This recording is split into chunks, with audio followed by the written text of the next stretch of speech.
할렐루야, 반갑습니다. 우리 잠시 기도하고 우리 하나님 앞에 찬양할 시간 갖도록 하겠습니다. 기도하겠습니다. 하나님 아버지 감사합니다. 오늘도 귀한 주를 허락해 주시고 주님 전에 나아올 수도 인도해 주신 것 감사합니다. 이 시간 하나님을 찬양하고 노래할 때에 주님 우리의 기쁨이 되어 주시고 우리의 능력이 되어 주옵소서. 감사드리고 주님 이름으로 기도드렸습니다. 아멘. 우리 하나님 우편에서 그리고 우리 마음 가운데에서 우리의 생명이 되신 능력이 되신 주님을 찬양하기를 원합니다. 우리 하나님 오른편에 함께 찬양하도록 하겠습니다.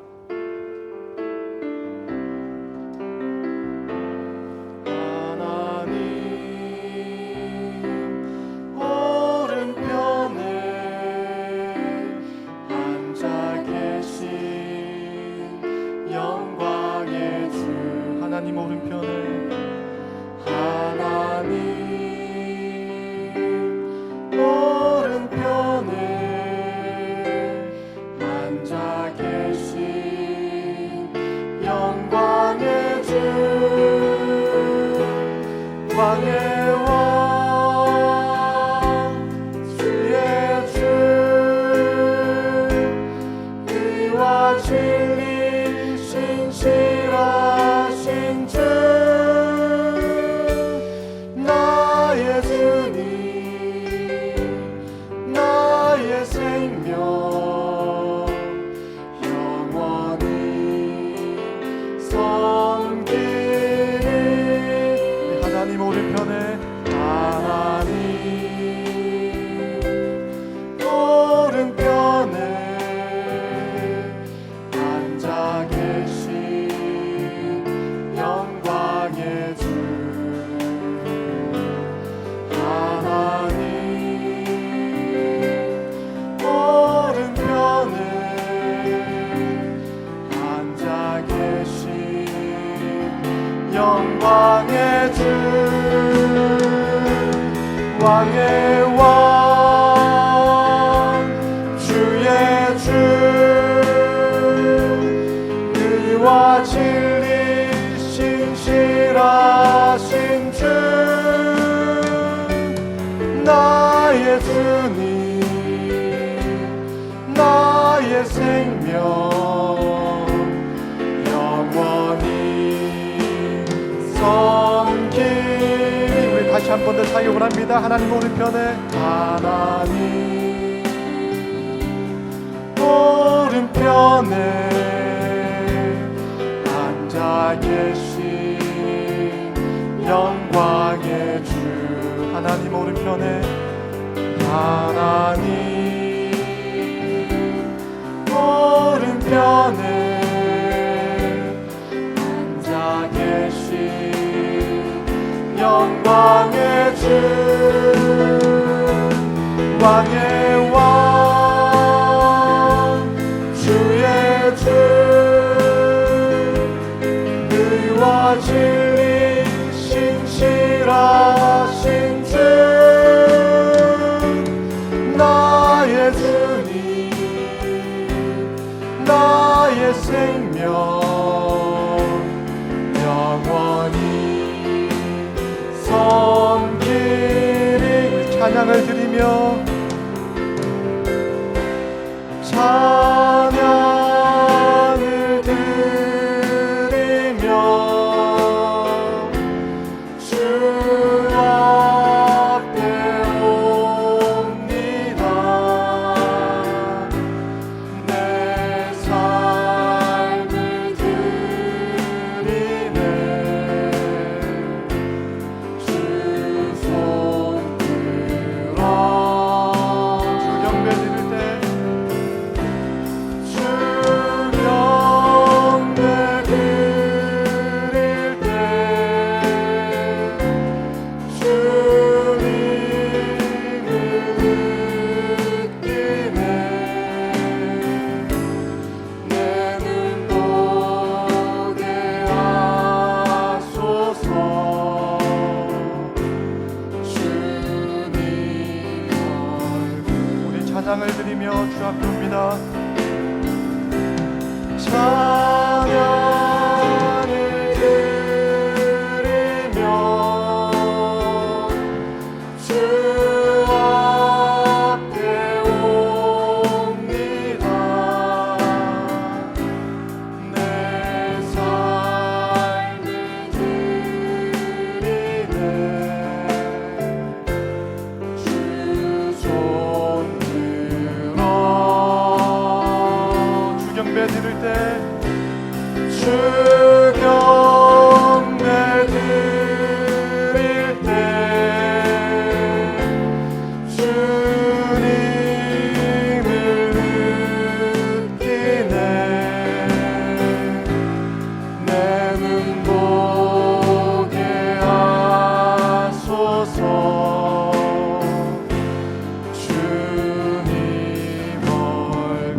번 더 찬양을 드리며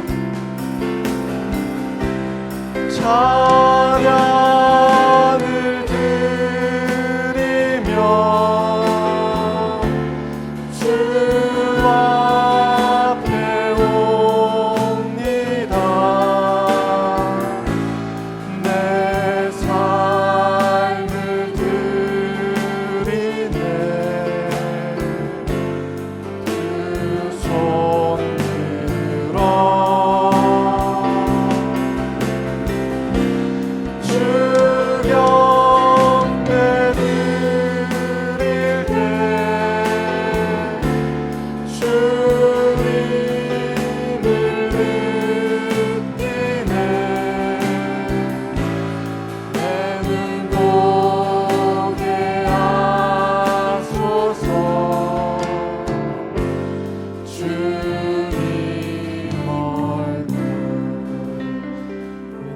계속해서 찬양하기를 원합니다.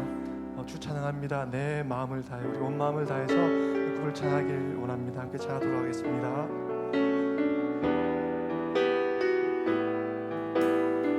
주 찬양합니다. 주 찬양합니다. 내 마음을 다해 주가 하신 놀라운 일들을 세상에 모두 말하니 주 찬양합니다. 주 찬양합니다. 내 마음을 다해 내가 주를 기뻐하며 찬양해.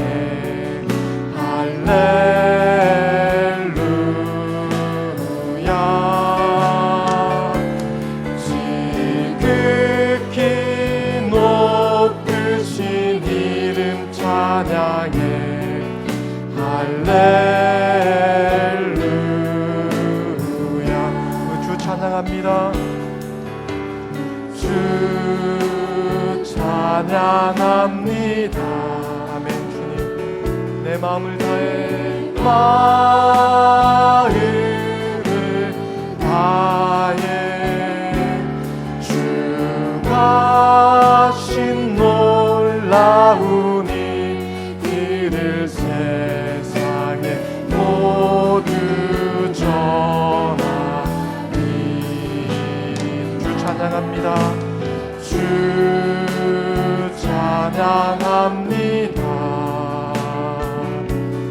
내 마음을 다해 내가 주를 기뻐하며 즐거해.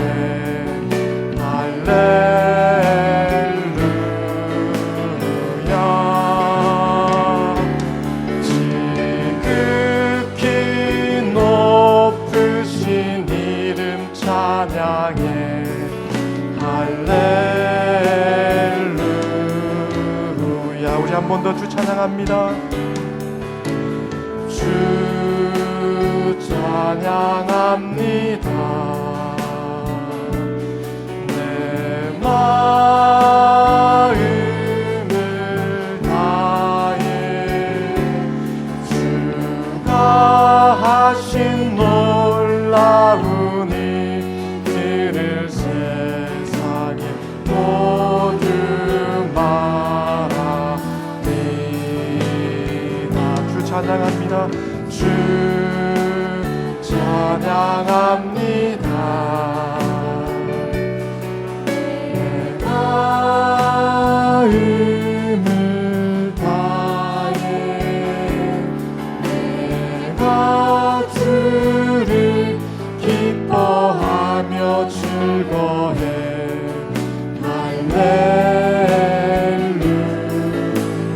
할렐루야. 지극히 높으신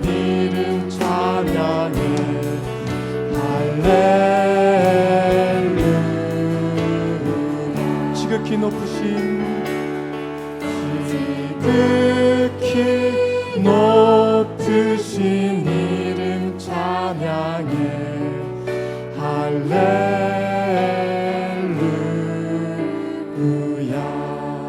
아멘. 이 시간 또 기쁨으로 찬양했으면 좋겠습니다. 오라 우리가 여호와의 산에 올라 함께 찬양하도록 하겠습니다.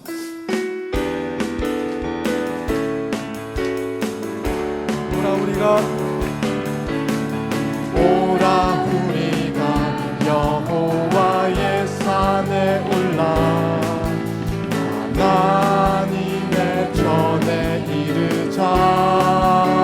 오라 우리가 여호와의 산에 올라 하나님의 전에 이르자. 주님의 도를 배우고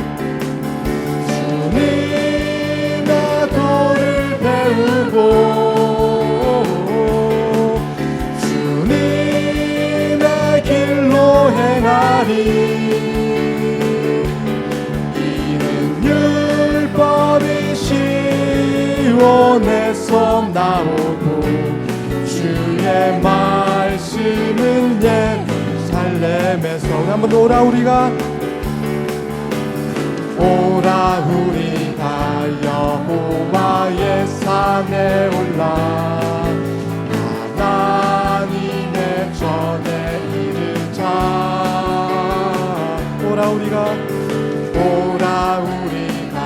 여호와의 산에 올라 하나님의 전에 이르자.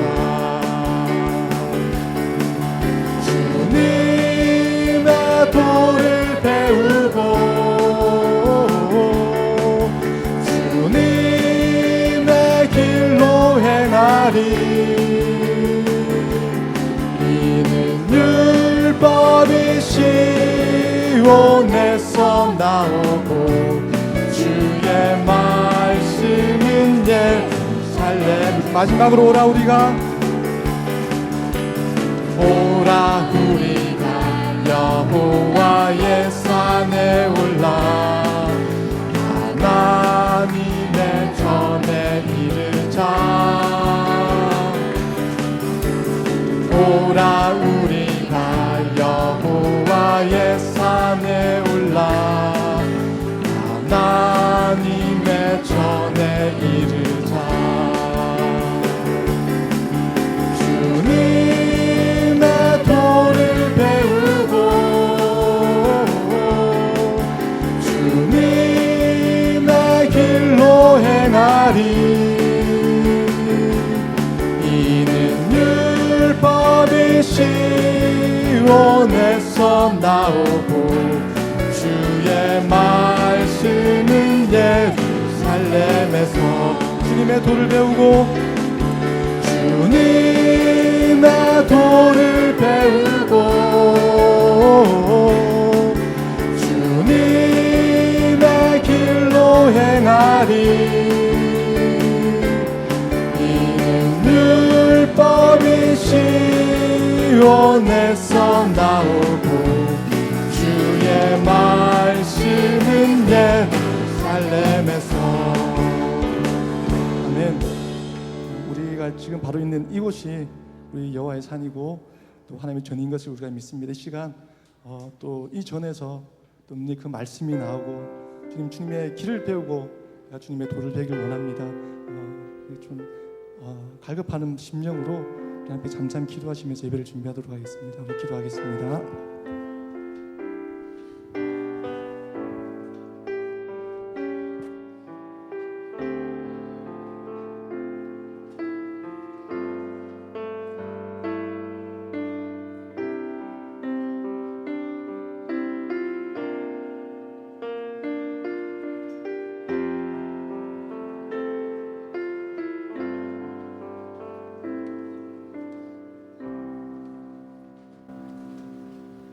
할렐루야. 자, 오늘은 거룩하고 복된 주의 날입니다. 우리 하나님 앞에 예배로 나오신 성도 여러분들 주의 이름 가운데 환영합니다. 자, 우리 다 함께 묵도하심으로 주일 연합 목장 예배 하나님 앞에 드리겠습니다.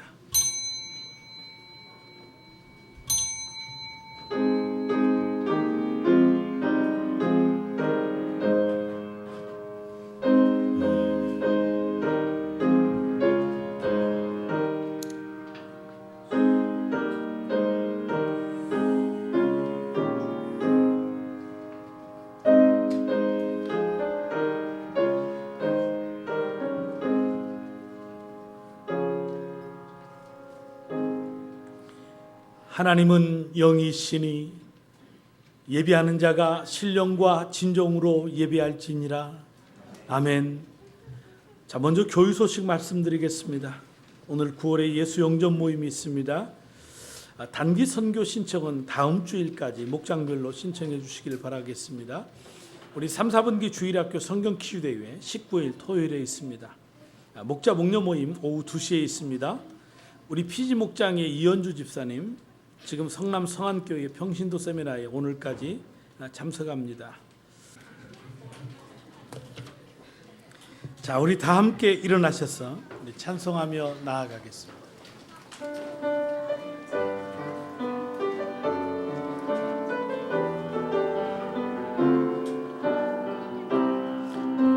주의 영광 이곳에 가득해, 주의 영광 이곳에 가득해. 우린 선의 주님과 함께 찬양하며 우리는 전진 나가리.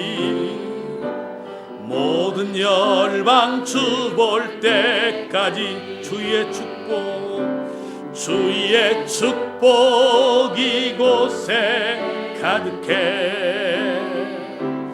우린 선의 주님과 함께 찬양하며 우리는 전진 나가리. 모든 열방 주 볼 때까지 주의 은혜 이곳에 가득해. 우린 선의 주님과 함께 찬양하며 우리는 전진 나가리. 모든 열방 주 볼 때까지. 아멘. 우리 교독문 시편 84편을 함께 교독하시겠습니다. 우리의 능력이 되시는 하나님을 향하여 기쁘게 도리하며 야곱의 하나님을 향하여 즐거이 소리칠지어다.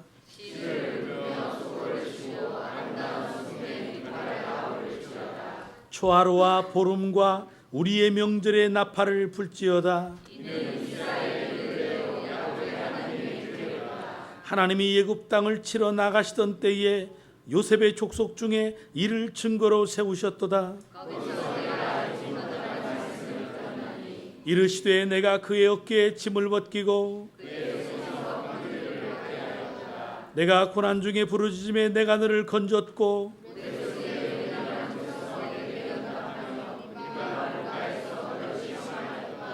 아멘. 우리의 신앙을 고백하겠습니다.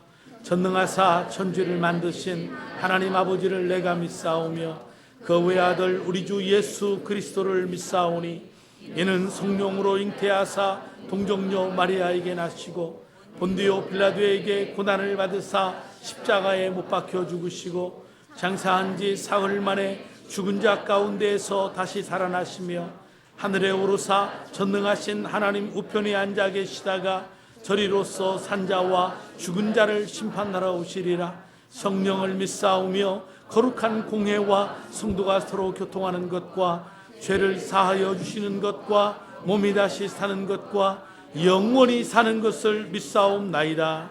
아멘. 자, 우리 다 함께 자리에 앉으셔서 찬송가 15장을 찬송하겠습니다.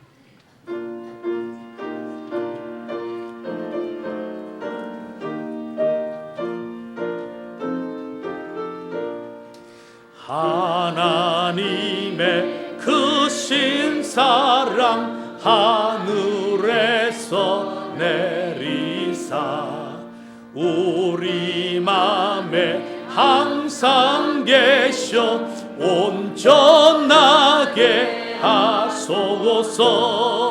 우리 주는 자비하사 사랑 무한하시니 두려워서 떠는 자를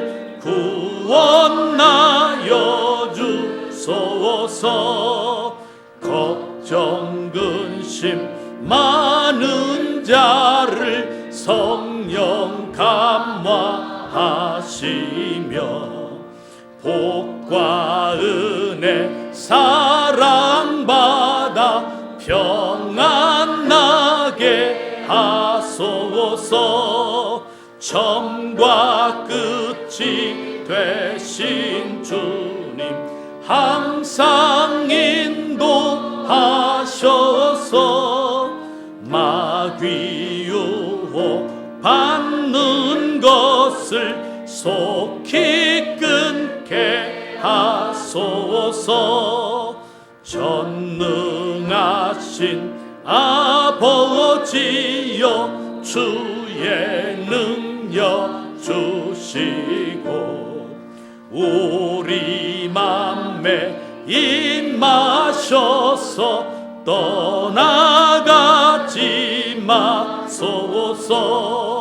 주께 영광 항상 돌려 천사처럼 섬기며 주의 사랑 영영토록 찬송하게 하소서.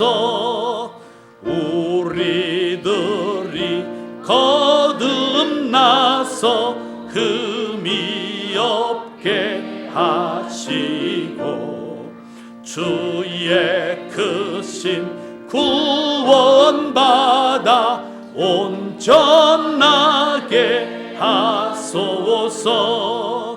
영광에서 영광으로 천국까지 이르러 크신 사랑 감격하여 경배하게 하소서. 아멘.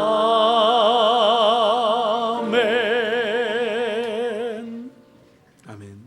우리 함께 이 시간 통성으로 하나님 앞에 우리 기도하도록 하겠습니다. 한 주간의 우리의 삶을 주 앞에 올려드리며 주님이 우리에게 행하셨던 그 위대하고 놀라운 일들을 인하여 감사하십시다. 혹 연약하여 범죄한 죄 가운데 있었다면 우리 회개하며 나아가십시다. 이 나라의 민족 한국교회와 예일의 공동체를 품고 각자의 모든 기도 제목 올려드리며 함께 기도하며 나아가겠습니다. 사랑의 아버지 하나님 감사합니다. 오늘 또 거룩하고 복된 주의 날 맞이하여 주의 전에 달려나와 주를 배웁습니다. 하나님이 우리에게 은혜 베푸시고 그 얼굴빛을 우리에게 비추사 이 백성들을 축복하시옵소서. 한 주간의 삶을 주 앞에 올려드리며 놀랍고 위대한 일 행하시며 우리를 인도하시고 보호하셨던 그 하나님의 은혜에 감사하며 주께 감사하세 주께 감사하세. 모든 것이 은혜로라 은혜로라. 하나님의 은혜를 감사하는 우리의 성도들 주님 저들의 감사를 받아주시고 혹 연약하여 범죄에서 가슴을 치며 예통하며 주여 내가 범죄하였나이다. 나의 연약함을 용서하소서. 나를 고치시고 나를 싸매소서. 하나님 앞에 통회하고 자복하는 우리의 성도들 심령 있으면 미쁘시고 의로우신 우리 하나님 저들의 모든 죄를 사하시고 저들로 거룩한 백성 되게 하옵소서. 성령의 충만함 속에 세상을 이기고 죄악을 이겨 나갈 수 있는 은혜를 주시옵소서. 하나님 이 땅을 보시옵소서. 이 민족을 고쳐 펴시옵소서. 한국교회를 통하여 세계와 열방을 섬길 수 있는 은혜가 있게 하옵소서. 예일의 공동체가 신약의 성령적인 원형의 교회를 회복해 나아갈 수 있는 축복된 교회 되게 하옵소서. 잃어버린 영혼이 돌아와 주께 회개하고 예수 그리스도를 구주로 믿고 주님 앞에 구원받아 제자 되어지는 놀라운 역사가 있게 하옵소서. 2015년도 한 해의 목장마다 한 영혼 예수 영접하고 세례받는 축복의 역사가 일어나게 하옵소서. 하나님 우리의 사랑하는 성도들이 하나님 아버지 앞에서 자신의 모든 삶의 문제를 가지고 하나님 앞에 구합니다. 슬픔을 아뢰옵니다. 기쁨을 올려드립니다. 하나님 구할 것들을 구합니다.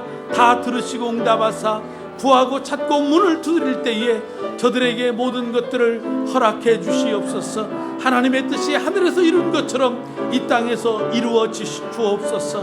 하나님, 사모했던 그 말씀 앞에 엎드립니다. 한 주간도 달려왔습니다. 주 앞에 예배하며 기쁨이 넘치게 하시고 삶의 모든 문제가 다 말씀 가운데에서 해결되어질 수 있는 은총이 있게 하옵소서. 모든 영광 찬양 주 앞에 올려드립니다.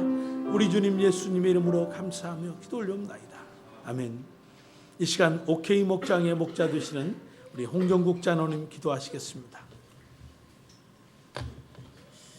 사랑과 은혜가 풍성하신 하나님 아버지, 지난 한 주간의 삶 가운데서도 늘 함께 하시고 오늘도 복된 주님의 날을 우리에게 허락하셔서 주님 앞에 나와 신령과 진정으로 예배드리게 하심을 감사드립니다.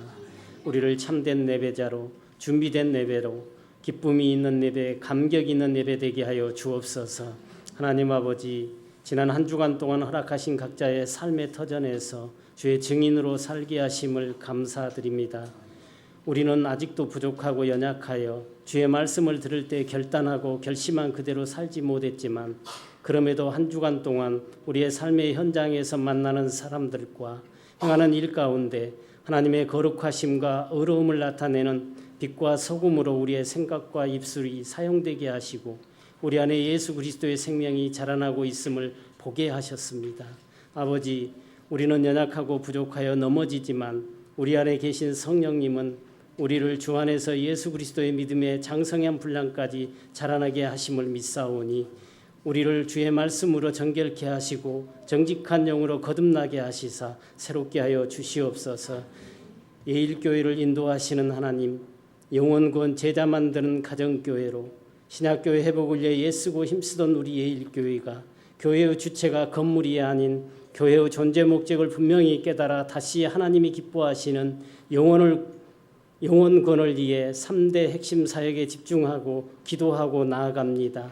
이 사역 감당하는 우리 모든 성도들 성령의 권능과 능력 주시고 선교와 전도를 향해 나아갈 때 성령의 기름 부어주시고 많은 선교사님들과 교회들을 후원할 수 있는 교회로 성장시켜 주시길 원합니다. 9월에도 교회의 많은 사역들을 축복해 주시고 우리 모든 성도들 은총을 더하사 눈동자와 같이 지키시고 보호해 주옵소서. 오늘도 한 사람 한 사람 하나님 앞에 간구하고 기도할 때에 우리 하나님이 들으시고 응답하시고 회복하시며 이곳에 임재해 주옵소서.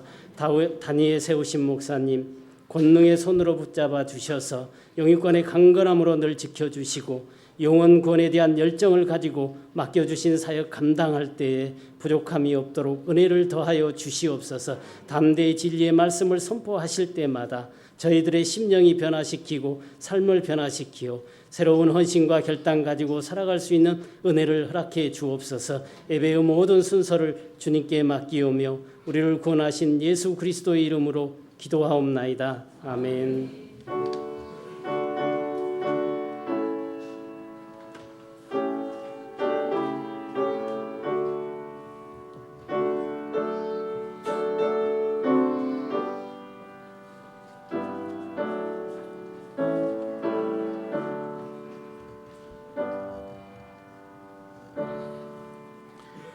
이 시간 함께 봉독할 하나님의 말씀은 신약성경 요한복음 4장 19절로 24절의 말씀입니다.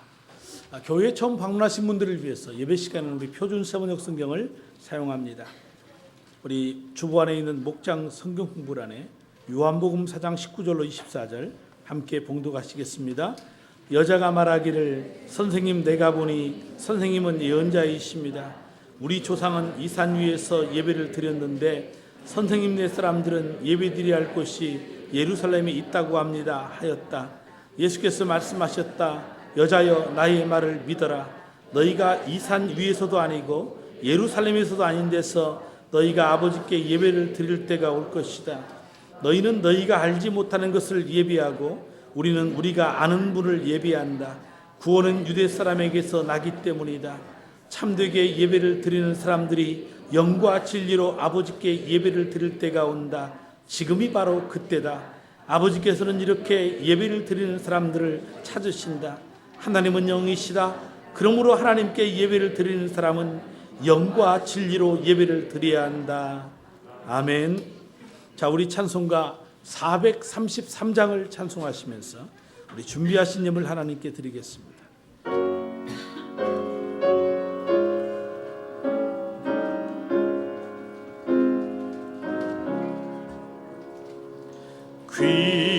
귀하신 주여 날 붙드사 주께로 날마다 더 가까이 저 하늘 나라 나 올라가 구주의 품 안에 늘 안기어 영생의 복 받기 원합니다.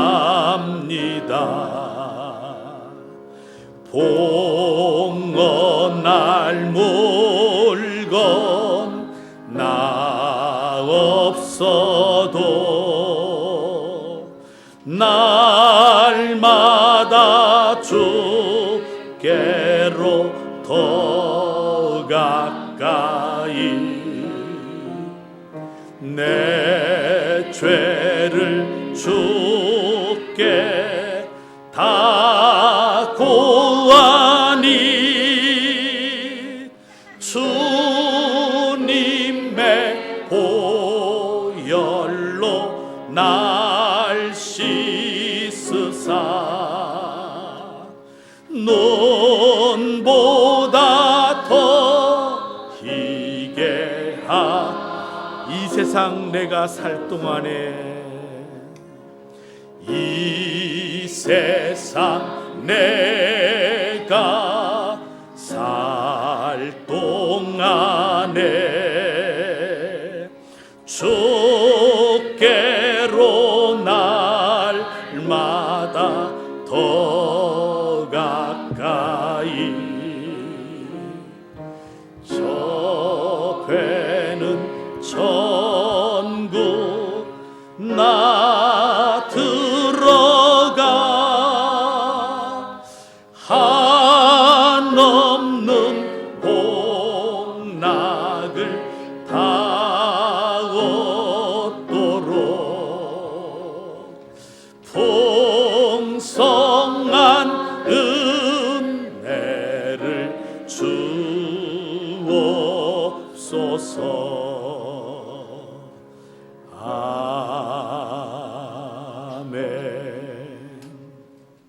하나님 감사합니다. 오늘 또 거룩하고 복된 주의 날 맞이하여 주 앞에 달려 나와 우리 주께 고백하는 말 이것입니다. 주님 사랑합니다.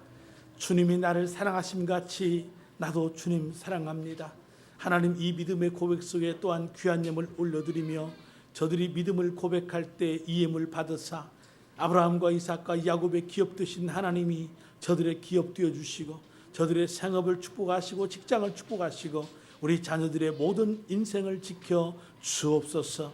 환난과 근심 떠나가고 진정한 하늘 평강이 저들의 가정과 삶에 있기를 원하고 어떤 시련과 고난이 우리 앞에 닥친다더라도 믿음으로 그것들을 이겨나갈 수 있는 저희들의 삶이 되게 하옵소서. 한 주간도 그 사모했던 말씀 앞에 엎드려 싸우니 이 말씀 인하여 힘을 얻게 도와주시고 모든 탈진에서 회복되어지는 은혜가 있게 해주시고 갈 길 몰라 주 앞에 간구할 때에 그 인생의 방향의 해답이 정해지는 귀한 시간 되게 하옵소서. 예수님의 이름으로 감사하며 기도 올리옵나이다. 아멘.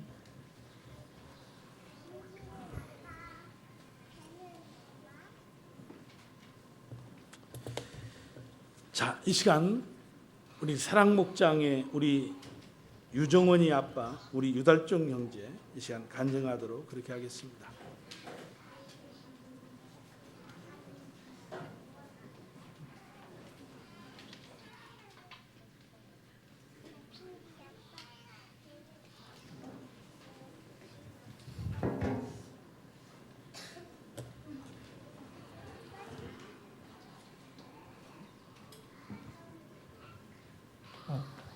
안녕하세요. 예일교회 가족 여러분, 저는 사랑목장의 성경 공부를 맡고 있는 유달종 목원입니다.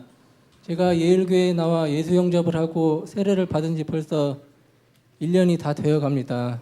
나이가 들수록 시간이 빨리 간다더니 정말 빠르게 지나갔네요. 그동안 추수감사절과 성탄절, 부활절, 그리고 교회 이전과 입당 등 여러 가족 같은 예일교회 신도들과 함께하며 매우 즐겁게 1년을 보낸 것 같습니다. 사실 저는 어렸을 때부터 중학교 때까지 교회에 다닌 적은 있지만 고등학교 때부터 이후로는 별로 교회에 나가본 적이 없습니다. 하지만 그 소개로 만난 제 와이프인 위정 집사를 만나고서 자연스레 다시 교회에 나와 예수님을 찾게 되었습니다. 어려서는 친구나 부모님 손에 이끌려 교회를 재미로 다닌다거나 교회에 나가면 많은 먹을 것을 주었기에 그것을 생각하고 교회에 나오는 친구들도 종종 있었습니다. 저도 약간은 그랬던 것 같습니다. 하지만 지금에 와서 생각해 보면 너무 예수님에 대해서 알지 못했고 그저 예수님은 좋은 분이셨다 그렇게 생각했던 것 같습니다. 그래도 어렸을 때 주일학교 공부 때 배운 내용들은 아직도 생각이 나고 주기도문이나 사도신경, 신구약 목록 등은 생생하게 기억이 납니다. 주님께서 저를 향해 관심의 끈을 놓지 않고 계시는구나 라고 생각됩니다. 처음 삶 공부 얘기를 들었을 때 조금 많이 망설여졌습니다. 왜냐하면 주일 예배를 마치고 집에 가도 피곤하고 빨리 조금이라도 더 쉬고 싶었기 때문입니다. 아내가 삶 공부를 해보라고 할 때 저는 다음에 하면 안 되냐고 말했습니다. 그런데 목장 예배 때 목자 목녀님의 적극적인 추천에 원대 형제와 함께 해보기로 마음을 돌렸습니다. 얼핏 13주라는 기간이 별로 길게 느껴지질 않았습니다. 시간이 지나면서 계산을 해보니 석 달이더군요. 제 눈은 동그래졌습니다. 그러나 예비 부부의 삶도 그러했듯 생명의 삶도 목사님이 말씀하시며 하나하나 설명할 때마다 새로운 것을 알고 하나님과 우리의 관계, 이웃과의 관계, 그리고 하나님의 사랑이 우리를 통해 이웃에게 흘러간다는 것과 하나님은 빛이시고 영이시고 사랑이시다라는 내용 등은 참 마음에 와 닿는 구절이었습니다. 집에서 성경책을 펼쳐놓고 한 줄 한 줄 읽어가며 이해하려고 또 읽어보고 요약은 잘 안 되지만 그 속에 참 보람 있고 예수님의 말씀과 행적에 나도 그 시대 속에 있는 것처럼 느껴질 때 생명의 삶 공부가 우리의 마음 한구석에 영원한 생명의 씨앗을 퍼뜨리는구나 하는 생각을 해보게 되었습니다. 성경 구절 하나하나가 얼마나 참된 말씀으로 이루어져 있는지도 알게 되고 우리는 그 속에서 조금 더 예수님을 알게 되고 또 생각해 보기도 하면서 생명의 삶 공부를 재미있게 잘했던 것 같습니다. 삶 공부를 마친 지는 2달이 넘게 지났지만 저희를 생명의 삶으로 인도하신 목사님께 감사드리며 추천해 주신 차정률 박은정 목자 목녀께도 감사드립니다. 마지막으로 보아라 내가 문 밖에 서서 문을 두드리고 있다. 누구든지 내 음성을 듣고 문을 열면 나는 그에게로 들어가서 그와 함께 먹고 그는 나와 함께 먹을 것이다 라는 예수님 말씀이 머릿속에 떠오릅니다. 예일교회 가족 여러분 하늘 복 많이 받으세요.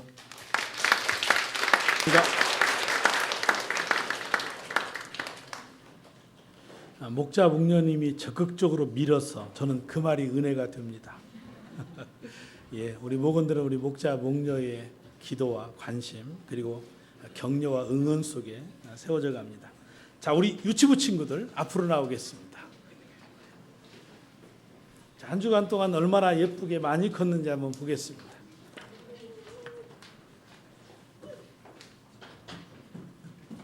자, 우리 자녀들을 우리 축복하겠습니다.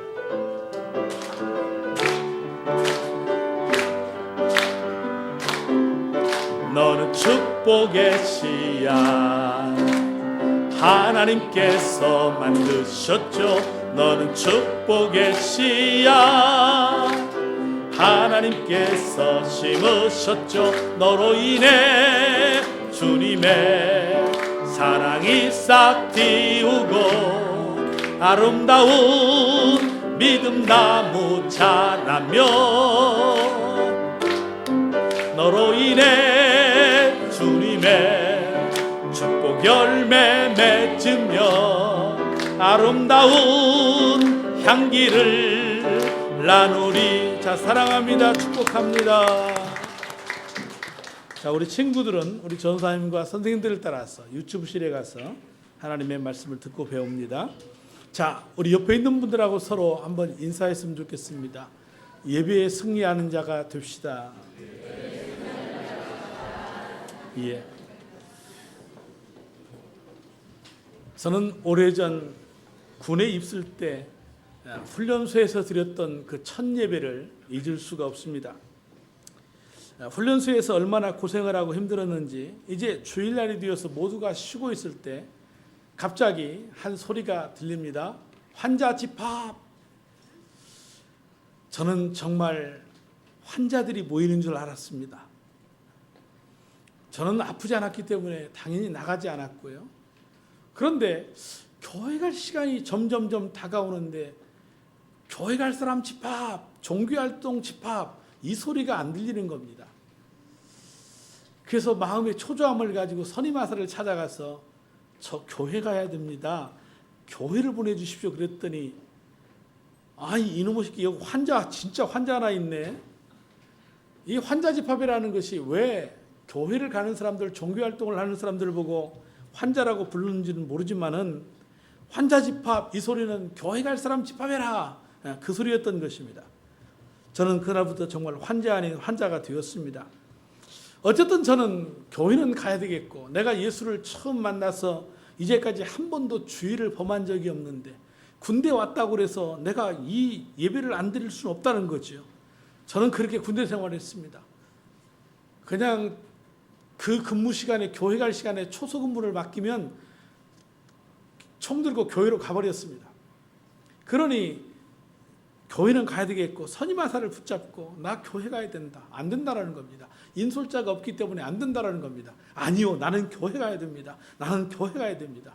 그렇게 씨름하다가 이 선임하사가 저한테 졌습니다. 그래서 직접 선임하사가 이등병 그 훈련병을 데리고 교회를 향해 가는 겁니다.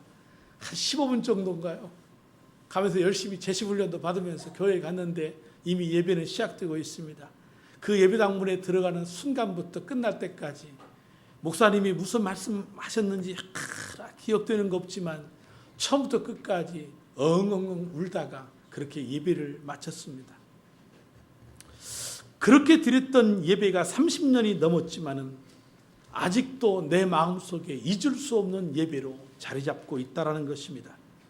여러분들은 얼마나 감격스러운 예배를 드리고 계십니까? 매주일마다 예배를 드리고 있지만은 그 예배 속에서 여러분들이 눈물을 흘리며 하나님을 만나고 있는 그 귀한 시간들 있습니까? 오늘 성경에 하나님께서 찾으시는 사람이 있다. 그가 누구라는 것입니까? 예배하는 자를 찾으신다고 그렇게 말씀하십니다. 또 혹은 이런 말씀이 있습니다. 예배의 성공자가 되십시오.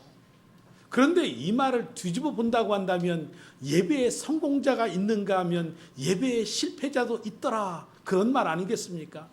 그래서 성경에 보면 누가 과연 예배에 실패한 사람이고 누가 예배에 성공한 사람인가를 보려고 할 때에 우리는 그 맨 처음 사람 아담과 하와를 통하여 낳았던 그 가인과 아벨을 통해 볼 수 있습니다. 성경에서 가인은 예배의 실패자였고 아벨은 성공자였다. 그러면 그들의 예배의 성공과 실패는 무엇이 갈라놨는가? 그들이 어쩌면 제가 볼 때는 동일하게 제사를 드렸을 것이며 동일한 예물을 드렸을 것입니다. 그런데 무엇이 하나님 앞에서 가인의 예배가 실패가 되고 아벨의 예배가 성공이 될수록 했단 말인가? 여러분, 어떤 이는 예배를 드리면서 마음속에 감동이 있고 기쁨이 있습니다. 물론 그것이 인간적인 감정에 의해서가 이루어진다면 안 되겠죠. 또 그러나 어떤 이는 예배를 드리면서 예배의 시간이 길다고 생각되어지고 혹은 그 마음의 생각이 다른 곳에 가 있을 수도 있습니다. 그래서 괜히 바쁜 시간에 와가지고 내가 시간만 뺏겼네, 예배 드리는 그 시간이 괴로울 수도 있다는 얘기입니다. 그런데요, 성경에서 하나님이 찾는 사람이 예배하는 자다. 그렇다면 적어도 우리가 예배의 성공자가 되고 하나님이 찾으실 만한 그런 사람이 되어야 되겠는데, 오늘 바로 이 본문을 통해서 진정한 예배에 대해서 생각해 보려고 합니다. 오늘 본문의 배경을 보면 예수님께서 사마리아의 여인과의 대화의 내용입니다. 이 사마리아 여인이 가지고 있던 이 생각들이 오늘 예수님과의 대화 속에서 나오고 있는데, 그 여인의 이야기 속에 예배의 장소에 대한 문제를 이야기하고 있습니다. 우리 조상들은 이 산에서 예배하였는데 당신들의 말은 예배할 곳이 예루살렘에 있다 하더이다. 왜 여인은 이 질문을 했을까요? 적어도 우리는 이 질문을 답을 알기 위해서는 이 시대의 배경을 알 필요가 있다고 생각합니다. 당시 사마리아인들은 유대인들에 있어서 경멸의 대상이었습니다. 왜냐하면 그들은 본래 사마리아인들은 이 반란자들의 후손이거든요. 솔로몬이 주전 922년에 세상을 떠나자 여로보암을 중심으로 한 이 북쪽 지역의 10지파가 나라를 세웁니다. 그리고 이스라엘이라 이름을 불러 우리는 그들을 북쪽 이스라엘, 북이스라엘이라고 이렇게 부르는 겁니다. 그리고 남쪽의 2지파가 바로 남유다라고 불렸는데, 이 사마리아인들은 바로 북쪽의 이스라엘들의 후손이었던 것입니다. 그런데 그들이 주전 722년에 아수르에 의해서 멸망을 당합니다. 아수르는 대항 세력의 결집을 막기 위해서 사마리아에 거주하고 있는 이 유다인들을, 그들을 갖다가 북위로 추방을 시켜버리고 대신 외국의 이방인들을 그 지역에다가 이제 정착을 시킵니다. 따라서 사마리아에 남아있던 주로 하층민들과 이방인들은 이제 세월이 지나면서 자연스럽게 통혼하게 되어 그 피가 섞이게 된 겁니다. 이런 순수하지 못한 혈통이 유대인들로부터 멸시의 표적이 되었던 것입니다. 그런데 사마리아인들이 미움을 샀던 또 하나의 원인은 이런 역사의 배경이 있습니다. 유대인들이 바벨론에서 포로 생활을 마치고 돌아온 뒤에 학계와 스가랴의 지휘 아래 예루살렘 성벽을 재건합니다. 이때의 사마리아인들이 우리도 이 예루살렘 성벽 재건에 동참을 하겠다라고 하지만은 이 유대인들이 여러 가지의 이유를 몇 가지를 대어서 그들을 거부합니다. 그러자 사마리아인들은 그리심산에 자신들의 성전을 건축하고 말았습니다.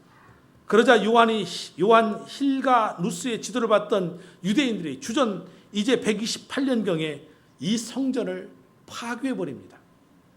그러자 사마리아인들은 그에 대한 복수로 주 6년과 9년 사이에 6월절의 축제가 진행되던 예루살렘 성전들에 죽은 사람들의 뼈를 뿌려서 성전을 모독하는 일을 저지른 겁니다. 이후로 유대인과 사마리아인들의 관계는 두 번 다시 돌이킬 수 없는 그러한 상태가 되고 말았던 것입니다. 이런 역사적인 배경을 안고 있는 사마리아에 예수님께서 의도적으로 들어가신 것입니다. 그리고 남편이 5이나 있는 한 여인과 만나게 되었고, 예수님은 그 여인에게 물 한 모금만 달라는 이야기로부터 시작해서 예배의 이야기까지 발전되고 있는 것입니다. 일상적인 이야기를 통해서 예수님께서는 복음의 핵심까지 대화해 나가시는 모습을 볼 수 있는 것입니다. 그런데 여기서 이 이야기 속에 예배에 대한 장소의 이야기가 나오는 겁니다. 우리 조상들은 여기서, 즉 그리심산에서 예배를 드렸는데 당신들은 예루살렘이라고 그렇게 말한다. 도대체 어느 곳이 맞는 말이냐, 어떤 것이 맞는 말이냐, 어떤 장소가 진짜냐, 이런 거겠지요. 이 질문의 의도는 어디에 있는 것입니까? 이 유대인들이 가지고 있는 강한 선민의식이 이 사마리아인들을 천하게 여기고 경멸했었는데, 그 여인은 그렇게 말하는 겁니다. 우리도 예배의 장소가 있다. 그걸 이야기를 하는 것입니다. 이 사실을 유대인으로서 당신은 어떻게 생각하느냐?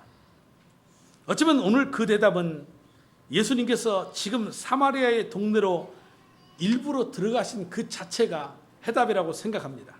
4절에 보면 사마리아로 통행하여 하겠다라는 이 말은 예수님께서 의도적으로 들어가신 것입니다. 복음을 전하기 위해서. 즉 예수님께서 하시는 말씀은 어느 곳이냐라는 장소적인 문제가 아니라 이 산에서도 말고 또한 예루살렘에서도 말고 아버지께 예배할 때가 이르렀다. 진정한 예배의 장소는 어느 곳에서 예배를 드리냐가 아니라 어느 곳에 있든지 그 예배가 누구를 향하고 있느냐가 더 중요하다는 얘기를 하고 있는 겁니다.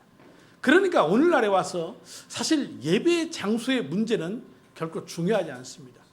예배를 드리기 위해서 성도들의 회집, 성도들의 모임을 갖고 예배하기에 좋은 곳이라면 어느 곳이나 상관이 없는 겁니다. 그곳에서 누구를 향하여 예배하느냐.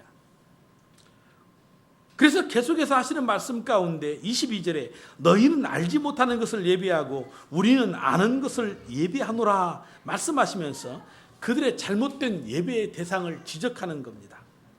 사마리아인들의 잘못은 뭡니까? 예배의 대상이 잘못된 겁니다. 사마리아인들은 자기들에게 맞도록 역사를 고쳤습니다. 그들은 아브라함이 아들 이삭을 제물로 드렸던 곳을 그리심산이라고 하였습니다.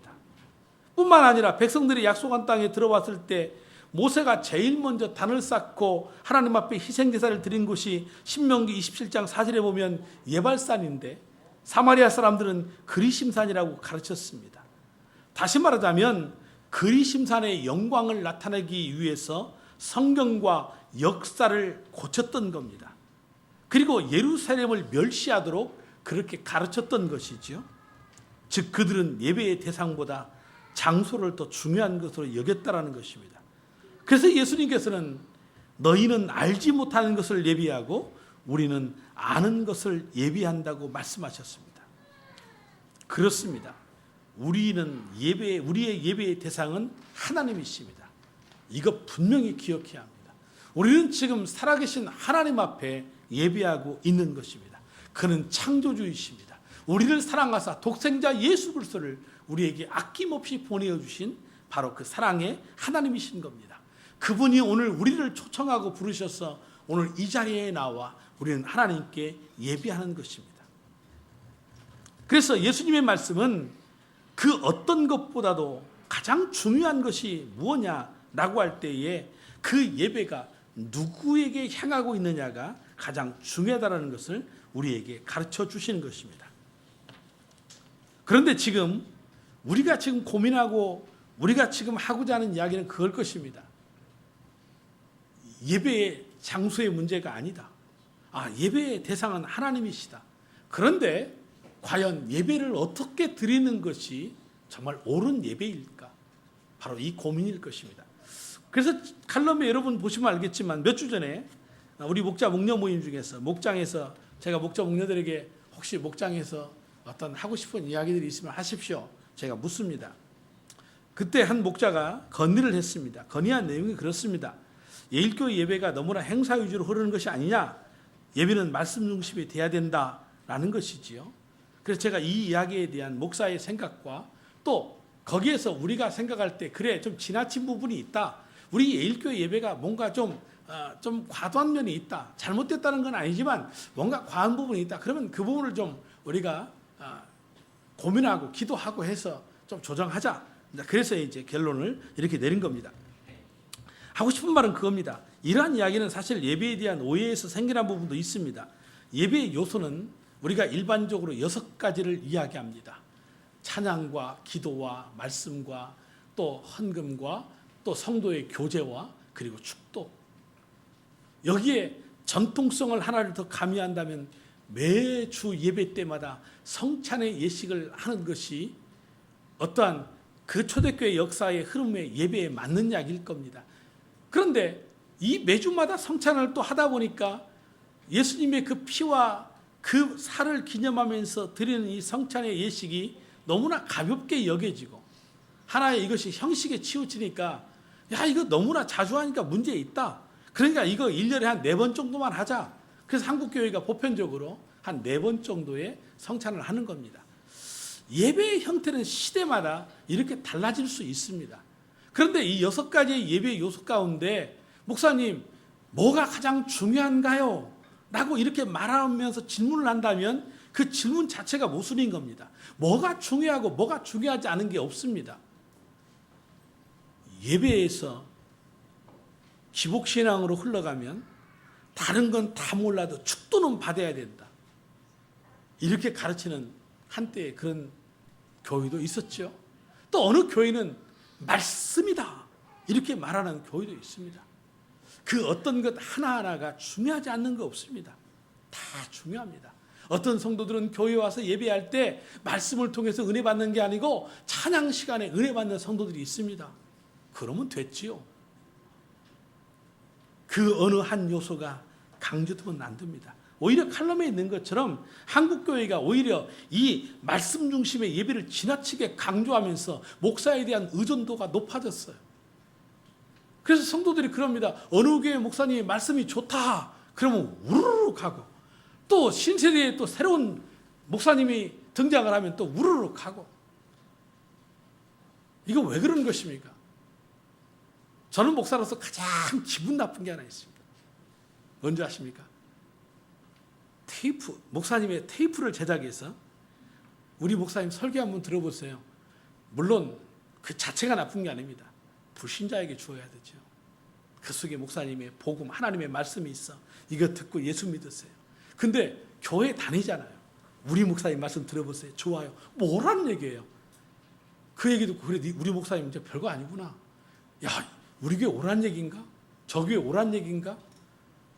의도가 그렇지 않을지는 모르겠지만, 작은 교회 목사의 열등감인지는 모르겠지만, 예배 속에서 진정 집중해야 할 것은 무엇인가? 우리가 드리는 예배 속에서 정말 우리가 귀하게 여겨야 할 게 무엇인가? 그런 고민을 해보는 겁니다.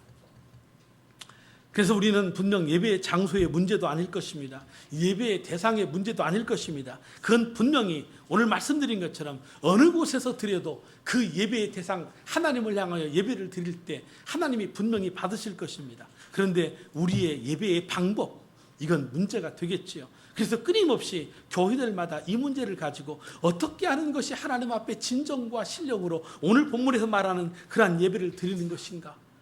적어도 이 신령이라는 속에서 하나님은 영이시니 우리가 하나님 앞에 예배를 할 때 영으로 하잖아요. 그래서 이 영은 시간도 공간도 초월하는 것입니다. 그러니까 그리심산도 아니고 예루살렘도 아닌 것입니다. 장소의 문제를 뛰어넘는 것입니다. 뿐만 아니고 시간의 문제도 뛰어넘습니다. 우리가 하나님 앞에 주일에만 예배를 드리는 게 아닙니다. 하나님이 오늘 드리는 이 시간에 예배만 받으시는 것이 아니라 시간을 뛰어넘어서 새벽에도 수요일에도 금요일에도, 아니 교회에서 정한 그 예배 시간만이 아니라 내가 가정에서 가정재단 쌓는 그곳에서 드리는 그 예배도 우리 하나님은 다 받으시는 것입니다. 또 예배는 정해진 순서에 따라서만 드리지 않아도 됩니다. 우리가 11시에 드리는 이 공예배, 이것은 하나의 예배의 질서를 위해서 교단마다 예배의 모범집을 만들어서 이렇게 예배를 드리라고 정해줍니다. 하지만 때로는 정해진 순서가 아니라 어느 때에는 찬송하다가 통성으로 기도하고 말씀을 보기도 하고, 어느 때에는 또 말씀을 보고 찬양을 하고 기도하기도 하고, 성령의 인도하심을 따라 얼마든지 하나님 앞에 드려지는 예배가 있다라는 것입니다. 중요한 것은 우리의 마음이 하나님을 섬기는 마음에서 드리는 것이냐라는 것이죠. 그리고 빼놓을 수 없는 것은 우리의 예배는 구약적인 그 제사의 예배가 아닙니다. 예배당에 와서 숨소리조차도 내는 것이 거북스러울 때가 있습니다. 그리고 나는 죽었습니다, 나는 제물입니다, 자꾸 구약적인 요소를 갖다가 이렇게 예배에 끄집어들이는 경우가 있어요.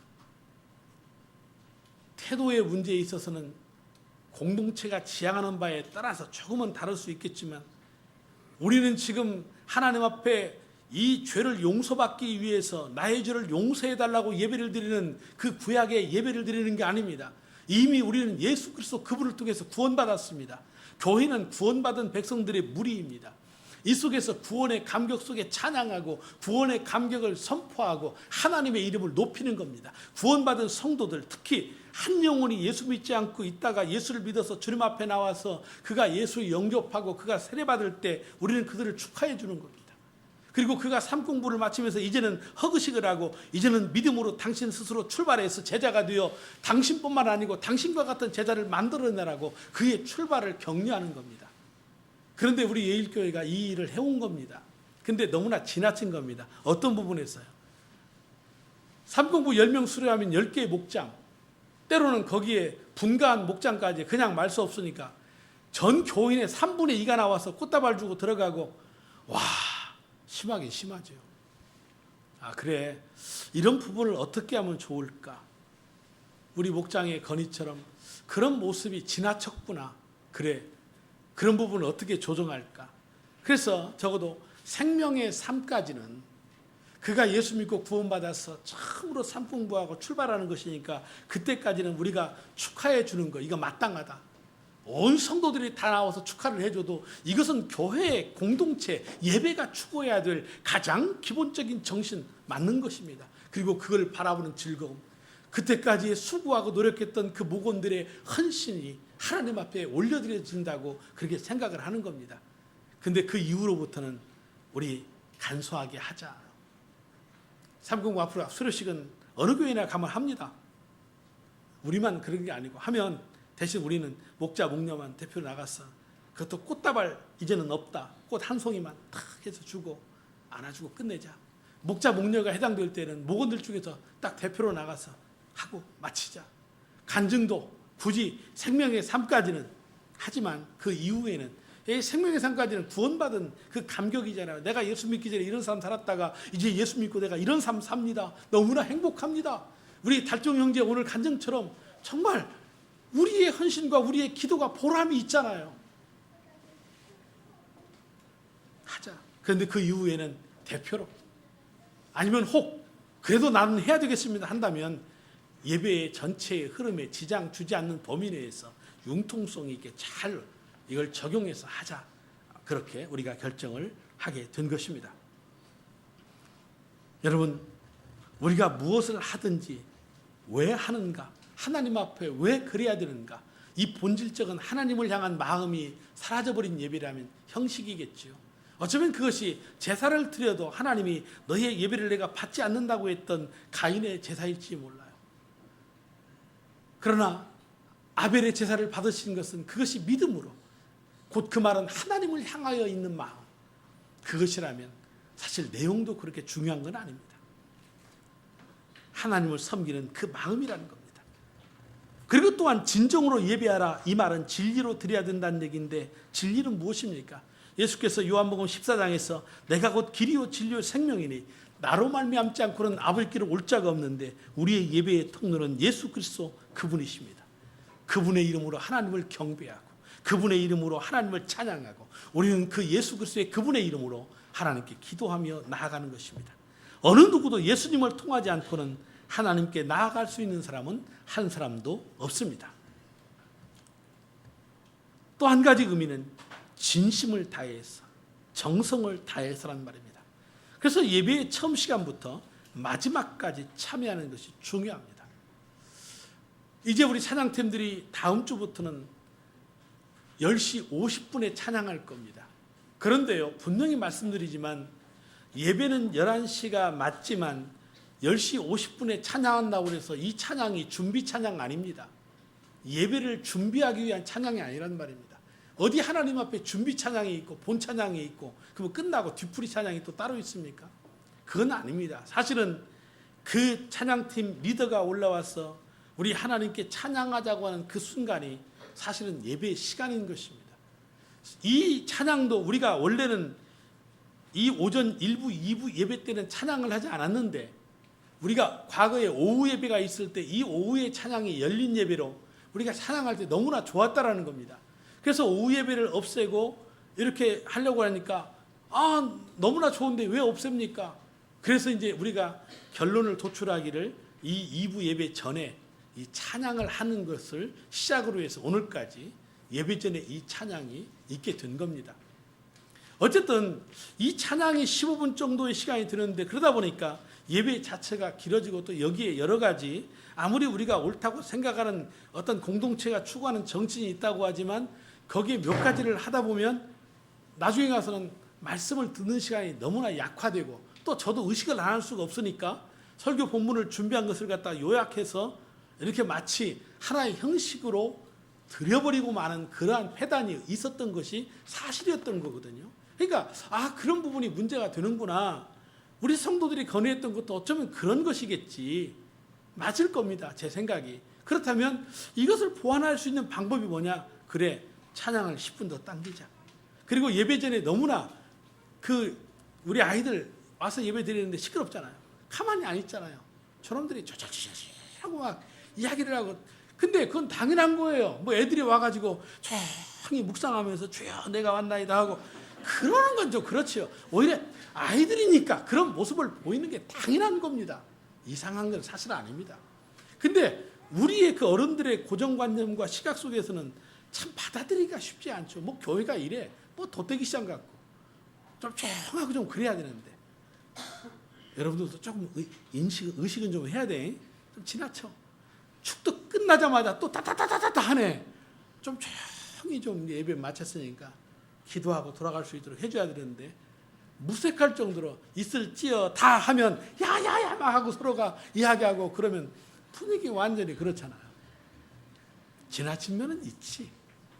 근데 목사님은 이해는 하는데 그래.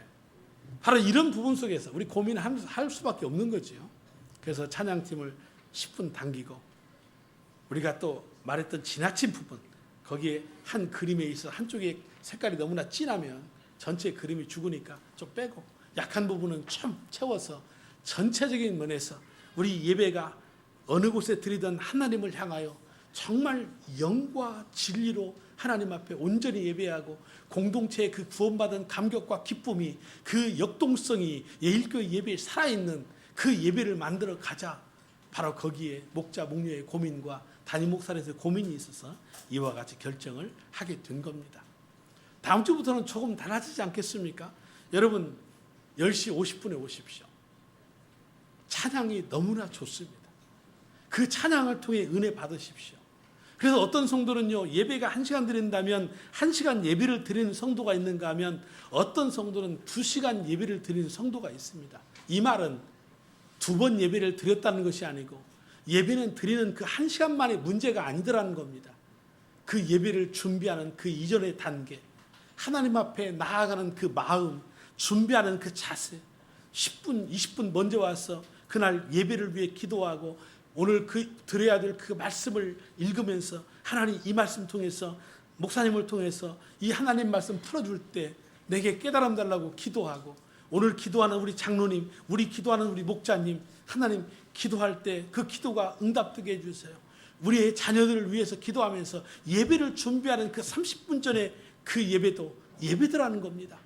그리고 끝나고 나서도 역시 마찬가지입니다. 그 은혜 소멸하지 않기 위해서 그 은혜대로 세상에 나가 살게 해달라고 하나님 앞에 기도하는 그 또 다른 30분. 그래서 어떤 성도는 2시간 예배를 드린다. 그런 얘기입니다.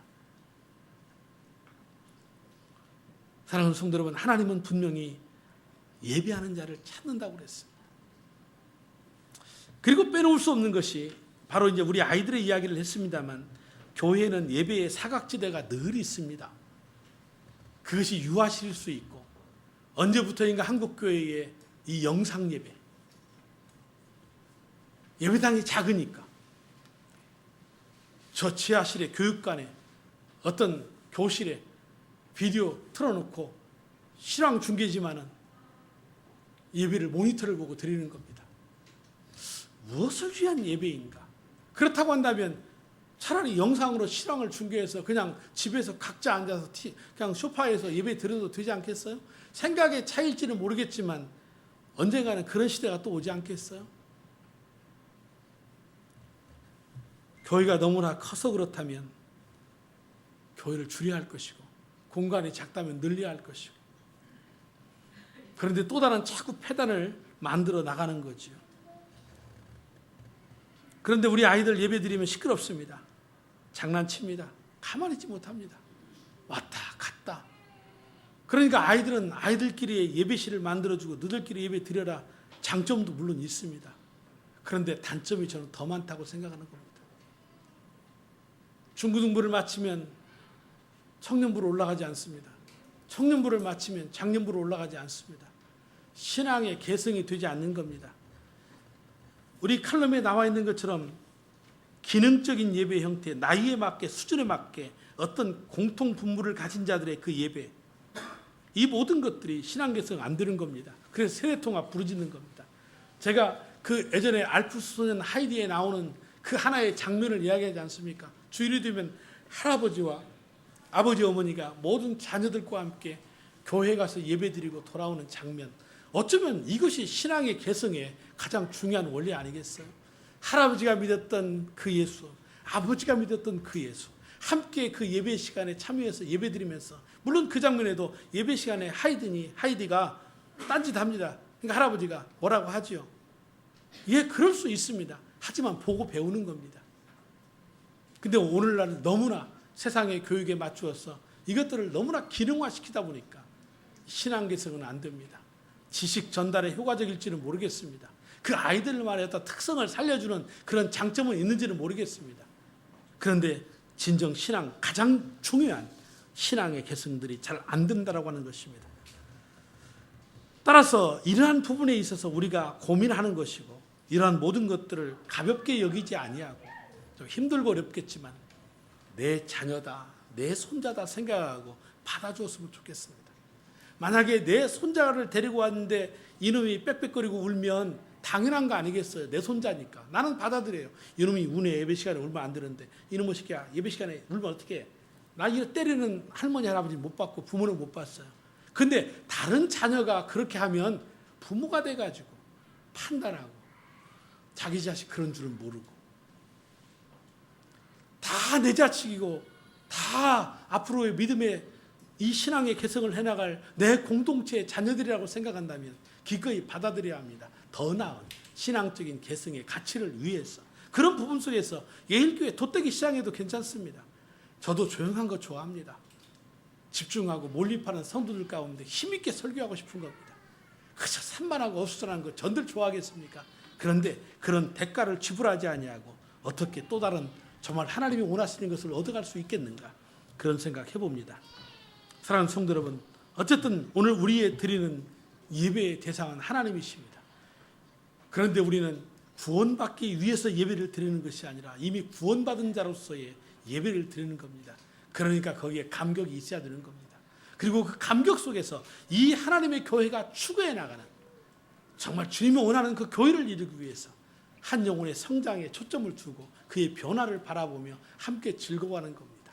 아무쪼록 우리 예일의 공동체 예배가 감격이 있고 역동성이 있어서 시대가 흘러가더라도 정말 살아계신 하나님의 역사하는 그러한 교회, 그러한 예배가 되기를 주님의 이름으로 축복합니다. 하나님 아버지 감사합니다. 그렇습니다. 하나님 앞에 예배하는 우리의 오늘, 우리의 예배의 대상 진정 살아계신 하나님이십니다. 그 아들 독생자를 아낌없이 주시기까지 우리를 사랑하신 그 하나님 앞에 예배합니다. 그렇지만 우리가 하나님께 예배함은 죄사함 받기 위해서도 아니고 죄를 용서받기 위해서도 아닙니다. 오직 이미 구원하신 그 하나님을 인하여 기뻐하며 즐거워하며 그 하나님이 원하셨던 그 영혼들을 세워가는 바로 그 일을 위해서 우리는 예배하고 그 일을 위해서 교회의 공동체를 이루어갑니다. 하나님, 그래서 예일의 공동체 이 구원받은 자의 변화와 감격이 있게 도와주시고 또 살아 역사하는 역동성이 있는 그러한 예배가 되기를 원하고 신앙의 개성이 이루어질 수 있는 예일교회 예배가 될 수 있도록 축복하여 주시옵소서. 잘한다고 하지만은, 한다고 하지만은 때로는 우리가 지나친 부분이 있어 또 그런 것들을 함께 기도하며 의논하며 또 하나님 앞에 더 가까이 가기 위하여 진정성이 있는 더 집중하는 예배가 되기 위하여 노력합니다.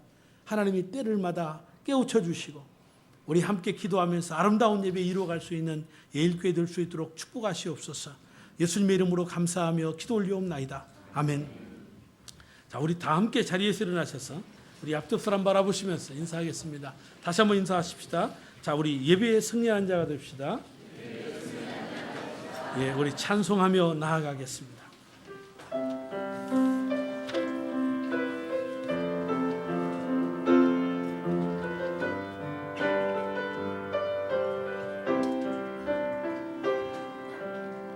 하나님 한 번도 나를 실망시킨 적 없으시고 언제나 공평과 은혜로 나를 지키셨네. 오 신실하신 주, 오 신실하신 주, 내 너를 떠나지도 않으리라. 내 너를 버리지도 않으리라. 약속하셨던 주님, 그 약속을 지키사 이후로도 영원토록 나를 지키시리라 확신하네. 지나온 모든 세월들 돌아보아도 그 어느 것 하나 주의 손길 안 미친 것 전혀 없네. 오 신실하신 주, 오 신실하신 주, 내 너를 떠나지도 않으리라. 내 너를 버리지도 않으리라. 약속하셨던 주님,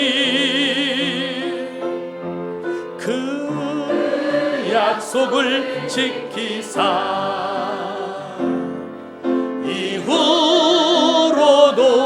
영원토록 지키시리라 확신하네. 우리 기도하겠습니다. 사랑하는 성도 여러분, 평안한 마음으로 세상에 나아가십시오. 모든 일을 행함에 용기를 가지시고 악을 악으로 갚지 마십시오. 항상 연약한 자를 도우시며 병든 자를 찾아보시며 곤란당하는 이웃들을 위로하며 사십시오. 모든 일을 믿음과 사랑으로 행하시며 어떤 일에도 소망을 포기하지 마십시오. 그리고 거룩하신 성령님께 순종하여 기쁨과 감사의 생활을 해나가십시오. 우리 하나님 아버지는 여러분들을 항상 도와주실 것입니다. 이제는 우리 구주 예수 그리스도의 은혜와 우리 하나님 아버지의 그 크신 만극하신 사랑하심과 성령님의 감동감화 역사교통리로 충만하신 은총이 오늘도 하나님 앞에서 진정한 예배자로서의 승리하는 삶을 살기를 다짐하고 나아가는 머리 숙인 저들과 우리 예일의 공동체 가운데 이제로부터 영원토록 함께 있을지어다. 아멘.